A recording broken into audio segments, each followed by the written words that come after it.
Welcome to teachers academy and welcome to biology. 9th క్లాస్లో ఉన్నటువంటి మొదటి పాఠ్యాంశంలో అంటే జీవుల మౌలిక ప్రమాణము అనే పాఠ్యాంశంలో శాస్త్రవేత్తల యొక్క పరిశోధనల గురించి ఇవ్వడం జరిగింది. ఈ పరిశోధనలలో శాస్త్రవేత్తలు ఏ శాస్త్రవేత్త ఏ అంశాన్ని కనుక్కున్నాడు అనే విషయం మీద మన టెట్లో కూడా బిట్ రావడం జరిగింది.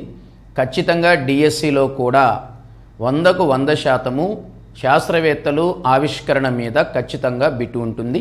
It's very simple and rememberable, గుర్తుపెట్టుకోవచ్చు కూడా. పర్కింజీ, ద మోస్ట్ ఇంపార్టెంట్ సైంటిస్ట్ పర్కింజీ. పర్కింజీ కనుక్కున్నటువంటి అంశం ఏమిటి అంటే ప్రోటోప్లాజం లేదా జీవ పదార్థము అని పేరు పెట్టినటువంటి శాస్త్రవేత్త పర్కింజీ.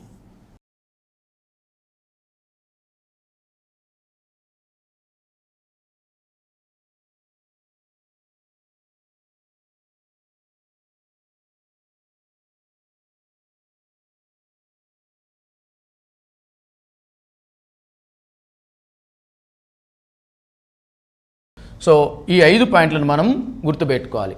ఎగ్జామినేషన్లో ఈ పర్కింజీకి సంబంధించిన అంశం మీద బిట్ ఏ విధంగా రావడానికి అవకాశం ఉంటుంది. ప్రోటోప్లాజం జీవ పదార్థము అనే పేరును ప్రతిపాదించిన శాస్త్రవేత్త ఎవరు? పర్కింజీ. ప్రోటోప్లాజం అనే పేరును పర్కింజీ ఏ సంవత్సరంలో ప్రతిపాదించడం జరిగింది?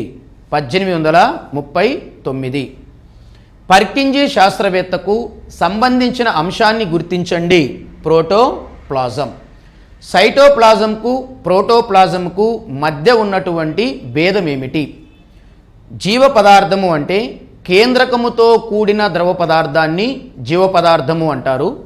కణద్రవ్యము అంటే కేంద్రకము మినహాయించి మిగిలిన ద్రవ పదార్థాన్ని కణద్రవ్యము అంటారు.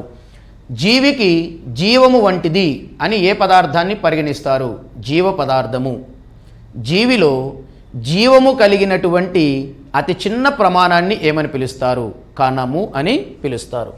స్కూల్ అసిస్టెంట్ బయాలజీ కంటెంట్ 6వ తరగతి నుంచి 10వ తరగతి వరకు స్పెషల్ ప్యాక్ మరియు school assistant all subjects chapter wise exams pack మరియు స్కూల్ అసిస్టెంట్ సైకాలజీ విద్యా దృక్పథాలు GK and current affairs video క్లాసులు ప్యాక్ అందుబాటులో కలవు.